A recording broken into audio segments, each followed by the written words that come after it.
के पिताजी बहुत डांटिस, यहाँ तक के मतलब कुआं में भी डाल दिस कि नहीं हमला गाना बजाना से कोई मतलब नहीं है। इस कुआं में डाल दिए मतलब वो गुस्से से। कितनी बड़ी थी तब आप? मैं वही 7-8 साल की थी। तो कुएं में ढकेल दिया? हाँ, कुआं में ढकेल दिए। तो समन भैरी रे मारे बिना भैरी तोला नहीं छोड़ा। मैं पढ़ाई तो बचपना में 4वीं पास हूँ, लेकिन अभी आपकी शादी भी बचपन में हो गई थी? हाँ, शादी मेरे बचपन में हो गई थी। उसके बाद फिर हम लोग कला को चालू किए हैं। क्योंकि कितनी रही होगी उम्र आपकी उस समय? 2 साल। 2 साल में इतनी बड़ी थी मैं, मतलब आवाज उस समय हाँ, मैं जैसे केला ले ले कहा ना, तो वो सामने वाले लगे कि गीत गावा थे। हाँ। गाना मतलब वो सुरीली आवाज से निकले ना, ले केला ले संतरा ले ऐसे करके बोलो ना, तो सामने वाले लगा कि गाना गावा थे, ऐसे बोला आवाज मोर महसूस होवे। बोलिए श्री वृंदावन बिहारी लाल की जय। देश का सर्वोच्च नागरिक सम्मान पद्मश्री बहुत गौरव की विषय होता है कि जब हमारे शहर में ऐसा सम्मान आता है। और इस बार पद्मश्री की जो घोषणा हुई है सूची की, उसमें हमारे शहर की और हमारे शहर की बेटी भी कहें और बहू भी कहें, उषा बाले जी पंडवानी गायिका है और उन्हें पद्मश्री दिया जाना है, घोषणा हो चुकी है। और हम इस वक्त मौजूद हैं उषा बाले जी के घर में। आइए हम जानते हैं उनकी जो कला यात्रा है वो कैसे शुरू हुई, और इस कला यात्रा में उन्होंने छोटे से भिलाई के खुशी पार्क में पहला प्रोग्राम दिया और न्यूयॉर्क तक के मंच तक के सफ़र किया। लंदन, न्यूयॉर्क, अंडमान निकोबार, कई ऐसे बड़े मंच हैं जहां पर उषा जी ने अपनी कार्यक्रम की प्रस्तुति दी। और न जाने हज़ारों लाखों इनके फ़ैन हैं जो पंडवानी जब ये मंच पे गाती हैं तो लोग झूमते रह जाते हैं। बाबा घासीदास के जो संदेशों को भी पंथी के ज़रिए इन्होंने बहुत दूर दूर तक फैलाया है। सतनामी समाज के कार्यक्रम हो या कई भी ऐसे बड़े मंच हैं जहां पर ये पंथी करते भी नज़र आती हैं। और आज हम मुखातिब हैं उषा बाले जी से। सबसे पहले मैम बहुत सारी बधाई आपको पद्मश्री के लिए आपका नाम शामिल होने पर। आपकी जो कला यात्रा है पंडवानी की कैसे शुरू हुई? नमस्कार, बहुत बहुत धन्यवाद आप लोगों को। आप लोग तो बहुत अच्छी बात मेरे से पूछने जा रही हो कि मैं बचपना से 7 साल की उम्र से पंथी गा रही हूँ। तो हमारे पंथी में 25 लड़की और 25 लड़के दोनों दल थे हमारे पास। तो दोनों दल में जो लड़की के साथ गायकी मैं कर रही थी और लड़कों लोग के साथ गायक में मेरे पति देव कर रहे थे। तो 50 बच्चे के साथ हम लोग बहुत भव्य प्रोग्राम करते थे पंथी के। तो ऐसे करते करते बहुत दिन बीत गए, 8 साल 10 साल। उसके बाद में बच्चे लोग सब बड़े बड़े हो गए, फिर सबका शादी ब्याह हो गए, सब अपने अपने घर द्वार घर की रास्ते में फंस गए। तो फिर मैं अकेला पड़ गई। तो अकेला पड़ा तो मोर फूफा जी मोला बोलिस कि अब मैं तोला पंडवानी सिखाऊँ, तय पंडवानी गा। तो मोर फूफा जी की बात माने और मोर फूफा जी मोला पंडवानी सिखाई चिकारा बजा बजा के। वहाँ मोर पिताजी भी नज़रिया के काम करत रही से। वो तो मोला बहुत डांटत रही से कि मोला कला के क्षेत्र पसंद नहीं आवे, कि कलाकार में बहुत दिक्कत होते, तकलीफ मिलते। ऐसे करके पिताजी बहुत डांटिस, यहाँ तक के मोला कुआं में भी डाल दिस कि नहीं हमला गाना बजाना से कोई मतलब नहीं है। कुआं में डाल दिए मतलब वो गुस्से से। कितनी बड़ी थी तब आप? मैं वही 7-8 साल की थी। तो कुएं में ढकेल दिया? हाँ, कुआं में ढकेल दिया। गाना नहीं गाना है? गाना नहीं गाना, हाँ नहीं गाना करके 7-8 वही 9 साल के रही हूँ थोड़ा। अरे आप क्या कर रहे हो भैया, बच्चे गा रहे कूद रहे नाच रहे तो उसको गाने दे, उसमें तेरे को क्या दिक्कत है? किसी का कला को और किसी के स्वाभिमान को आप खैर आप पिताजी हो, लेकिन उसकी किसी के कला को रोकने का अधिकार आपको नहीं है। माँ सरस्वती ने उसके ऊपर में विराजमान है, तो आप मना मत करो भाई, उसको प्रोत्साहन करो और आगे बढ़ाने का प्रयत्न करो करके। फिर सब बस्ती वाले लोग सब मिल करके फिर मेरे पापा को सब चिल्लाने लगे। हाँ, फिर उस दिन से मेरे पापा जी बोले कि चलो ठीक है भाई, आप सब लोग कह रहे हो। तो फिर मेरे को अपने गले में लगाए कि आज के बाद मैं तेरे को डांटूंगा नहीं, मारूंगा नहीं, अब तेरे को जो करना है वो करो। फिर उससे फिर पिताजी फिर अब मेरे को साथ देना किए। फिर कुछ दिन के बाद पिताजी ख़त्म हो गए। फिर मेरे बड़े मम्मी थी, बड़े माँ, बड़े दाई, हमारे छत्तीसगढ़ी में बड़े दाई की था। तो बड़े दाई और मोर फूफा दोनों मिल के कहीं भी प्रोग्राम में जाना रहते तो हम सब छोटे छोटे रहा लाना ले जाना। 50 जन लड़का ला धर के चलना कोई छोटी बात थोड़ी है भैया, और भी सब छोटे छोटे। और सबसे बड़ी दिक्कत है कि पहली गाड़ी मोटर के साधन नहीं रहा है, कहीं रिक्शा में जाते हैं, नहीं कहीं गाड़ी बैला में जाते हैं, नहीं तो कहीं दौड़त दौड़त भागत पैदल भी जाते हैं या फिर साइकिल में जाते हैं। ऐसे कर करके फिर मैं मंजिल धीरे धीरे धीरे धीरे हौसला बुलंद होते गिस। और पंडवानी के जो कार्यक्रम सब बिखरने के बाद फिर पंडवानी के कार्यक्रम सीखे। तो सबसे पहली मंच में खुर्सी पार के झोपड़ी बस्ती में दे। वो कर बाद सन 75 में पहला प्रोग्राम लोक कला महोत्सव स्टील प्लांट, हाँ बीएसपी का कार्यक्रम किए। फिर वहाँ से फिर धीरे धीरे फिर डॉक्टर तीजन बाई भी आपकी गुरु रही है पंडवानी में? हाँ जी, तो बढ़ते बढ़ते गए तो उसके बाद में 85, 86, 87 में दीदी तीजन बाई को पद्मश्री मिला। तो और स्टील प्लांट भिलाई वाले साहब ने बुला करके उसको सर्विस दे दिया। तो जब सर्विस मिला दीदी को तो फिर हमारे घर के ही पास आया। तो घर के पास में तो हमारा बहुत खुशी लगी। तो फिर मैं दीदी जगह गए हूँ कि दीदी अच्छा लगी कि आप मन हमारे घर के तीर में आ गए हो। तो कि सब क्वार्टर देखा तो अरे क्वार्टर मिल जाई तो फिर क्वार्टर में शिफ्ट हो जाऊँ। फिर मोर क्वार्टर में भी आबे, फिर वहीं मैं तोला सिखाऊँ पंडवानी। ऐसे करके दीदी मोला वचनबद्ध करिस। तो ओकर बाद कुछ दिन के बाद में फिर सेक्टर 1 में दीदी तीजन बाई ला क्वार्टर मिल गए, बीएसपी क्वार्टर।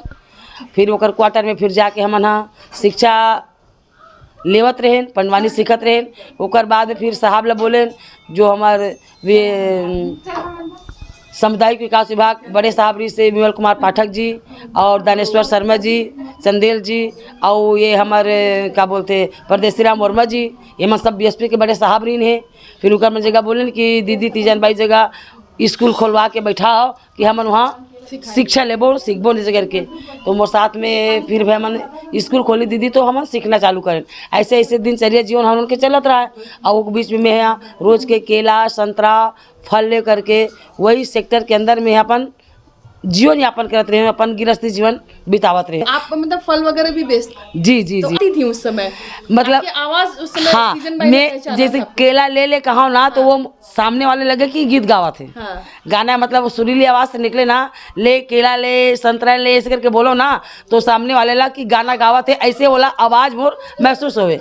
तो दीदी निकल के अपन क्वार्टर ले देखे, अरे जल्दी बैठे मेरे का नाने तो दिखा का है। फिर दिखाते फिर केला लेती संतरा लेती खाती पीती, फिर आधा 1 घंटा बैठते हैं कर घर। फिर मोला पंडवानी के रास्ता बताती, एला ऐसे करना एला ऐसे करने कह के मतलब बहुत सारा मतलब जीवन में अपन बताए। 45 साल जीवन भर संघर्ष करते करते मैं आ रही हूँ। 45 साल की संघर्ष में आज केंद्र सरकार और राज्य सरकार ला बहुत बहुत धन्यवाद देवत हूँ कि आज ये मुकाम में मैं पहुँचे हूँ। मोला बहुत खुशी लगत है, बहुत आनंद लगत है। इन सब के बीच में पढ़ाई कहाँ तक हुई आपकी? मैं पढ़ाई तो बचपना में 4वीं पास हूँ, लेकिन अभी 10वीं पास हूँ। मैं 10वीं पढ़ चुकी हूँ। अच्छा, मतलब ओपन एग्जाम में? हाँ जी जी जी। तो पढ़ाई भी आपने आगे करी है? जी जी, पढ़ाई भी आगे की हूँ। आप आपके जीवन साथी अमरदास जी भी इसी क्षेत्र से जुड़े हुए कला से, और आपकी शादी भी बचपन में हो गई थी? हाँ, शादी मेरे बचपन में हो गई थी। उसके बाद फिर हम लोग कला को चालू किए हैं क्योंकि हाँ शादी वो पर्रा भावर बोलते हैं हमारे छत्तीसगढ़ी में ना, तो इसी पर्रा भावर में ही मेरे शादी हुई थी। कितनी रही होगी उम्र आपकी उस समय? 2 साल। 2 साल में? इतनी बड़ी थी मैं। 2 साल की उम्र में शादी, फिर गौना कितने वर्ष में हुआ? हाँ, मैं वही 14-15 साल के बाद में ससुराल आई हूँ। तो अभी आपको पंडवानी में आपको दिल को छूने वाला प्रसंग सबसे ज़्यादा कौन सा लगता है, जिसे आप अक्सर बिना किसी चीज़ की आप गुनगुनाने लगती हैं? जी जी जी, पंडवानी प्रसंग में तो मुला बहुत सभी प्रसंग बहुत अच्छा लगते। जैसे द्रौपदी चिरहरण है, किच्चक वध है और जयद्रथ वध है, अभिमन्यु वध है और ये आपका राजा दुर्योधन जो गदा युद्ध। तो हमारे लिए आप क्या सुनाना चाहेंगे एक कुछ? चलो आप मैं कर्ण पर्व की कहानी सुना देती हूँ, ठीक है? बोलिए श्री वृंदावन बिहारी लाल की जय। मोरे सना ना ना ना ना ना ना ना ना मुहान पर बिना बजावत हरि गुना गावे नारद। आगा बंसी बजैयाला बंधौगा मोर भाई, आओ धेनु चरैयाला बंधौगा मोर भाई। मोहन भरे सभादर बारेगा मोर भाई, आगा आई के लाजे बा चावगा मोर भाई। कथा है पंडवानी की और हमारी विरासत है ये छत्तीसगढ़ की। न्यूयॉर्क गई, लंदन गई, वहाँ जब लोगों ने सुना कैसी प्रतिक्रिया थी उन लोगों की? वहाँ की जो जनता थे सुनने वाले तो उन लोग तो बहुत खुश होते थे। तो बोली भाषा को तो समझ नहीं पाते थे, लेकिन जो मैं गहना वगैरह सब पहनती थी ना, ओला देख के मन बहुत खुश रहा है। मोर गहना ला निकाल के मन पहिरे और गहना पहिर के फिर वो मन मोर साथ में फोटो खिंचाते। और जो हमारे मन के जो म्यूजिक बजे ना, भैया मन बजावे ना तबला ढोलक, वो तबला ढोलक के म्यूजिक मन बहुत अच्छा लगे तो मन खुद नाचना चालू कर दे। मोला उठा के पाले वो मन सब एकदम अब रही के सवाल प्यार सबका मतलब। हाँ, और रही के सवाल कि हम वो समय के फोटो वगैरह कुछ ला नहीं पाए काबर कि सब जन कह दी कि जहाज में कुछ सामान धर के जाना नहीं है, चेक होते और फेंकवा देते इस करके ना, तो हम कुछ फोटो वोटो कैमरा हम लोग कुछ खरीद के नहीं ला पाए और कोई चीज़ हमारी जगह वहाँ के पहचान नहीं है। ये तो कुछ कुछ सब रेलवे स्टेशन अभी के या जब पद्मश्री का जो घोषणा हुआ 25 तारीख की शाम में घोषणा हुई, आपको सबसे पहले सूचना कहाँ से आई थी? दिल्ली से। दिल्ली से। कैसा लगा, घर में कैसा माहौल था? घर में तो बहुत खुशी को मैं मेरे मोर बड़े वाले बेटा बैठे रहीस और मोर छोटे वाले बेटी रहीस और यही चेयर में बैठे रहे हैं। फिर दिल्ली से फ़ोन है कि हम दिल्ली से फ़ोन कर रहे हैं ऐसे करके। मैं हेलो सर बोले तो हम दिल्ली से बोल रहे हैं होम मिनिस्टर ऐसे करके कुछ बोला, तो ठीक है सर बोलिए कि, तो वो बोला कि आपके नाम से पद्मश्री अवार्ड जा रहा है, आपको स्वीकृति है कि नहीं करके बोल कि सर मैं उसके लिए तरस रही हूँ, क्यों मैं हाँ करके बोलूँ, जी स्वीकृति है करके बोली हूँ, ठीक है ना करके मेरे को बोला ठीक है सर बोली मैं। फिर उसके बाद में फिर मैं खुशी के मारे में एकदम रो लिए, आँख से आंसू भर गया, मैं कुछ बात नहीं कर पाया। फिर बेटा ला दे दे मोबाइल किते बोल, फिर सर वहाँ से फिर इंग्लिश से फिर बात किए। फिर उसके बाद में बोला कि हाँ ठीक है आपके मम्मी से फिर पद्मश्री अवार्ड के लिए जा रहा है और आप शाम को 8 बजे टीवी चैनल में देखिए। पंथी भी आप बहुत अच्छा गाती हैं, तो क्या आप अभी नई जनरेशन को कितना सिखाती हैं इसमें? भी आपके पास बच्चे सीखने आ रहे हैं? हाँ, बच्चे लोग तो सीखने के लिए आते जाते और जैसे भी समय मिलते वैसे मैं सिखाता हूँ। लेकिन अब मैं हाँ राज्य सरकार ला और केंद्र सरकार ला तो धन्यवाद देवत हूँ कि आप मन हाँ आज मोला इतना दिन होए के बाद में ये मंजिल में पहुँचाई से और पद्मश्री अवार्ड से मोला मतलब चयनित करेगे है। एक लिए राज्य सरकार ला और केंद्र सरकार ला बहुत बहुत धन्यवाद देवत हूँ। अब मैं केंद्र सरकार और राज्य सरकार से अगर मोला सहयोग दी मोर सहयोग करी तो मैं एक सुंदर स्कूल खोल के या कहीं भी स्कूल खोल के मोला बैठा देवे, तो जितना भी लड़का ला अगर सीखे के उनका इच्छा हो ही तो मैं वाला निःशुल्क पनवानी सिखा सकता हूँ, यही मोर सोच है। जी हाँ, बहुत अच्छी सोच है। और आपने देखा इनका जो सफ़र था उषा जी का, लोक कला के क्षेत्र में एक बड़ा नाम है उषा बाले जी का और हमारे प्रदेश की पहचान है और शहर की तो शान है ही। और आपने जो इनकी जो इच्छा है कि पंडवानी और पंथी को जो हमारे विरासत है, हमारे छत्तीसगढ़ की पहचान है, उसे वो आगे बढ़ाना चाहती हैं। और राज्य सरकार जिस तरीके से उन्होंने कहा है कि उनको एक स्कूल खोल के दे दे, वो सिखाएंगी बच्चों को और आगे कला को भी आगे बढ़ाएंगी। आप ये रिपोर्ट देख रहे थे गौकर निषाद के साथ, मैं कोमल धनेसर। अब फिर से आपसे एक दूसरी शख्सियत के साथ मुलाकात के साथ फिर मिलूंगी। नमस्कार। बिना बैरी तोला नहीं छोड़ो रे, मारे बिना बैरी तोला नहीं छोड़ो रे, मारे बिना बैरी तोला नहीं छोड़ो रे, दुश्मन बैरी रे, मारे बिना बैरी तोला नहीं छोड़ो।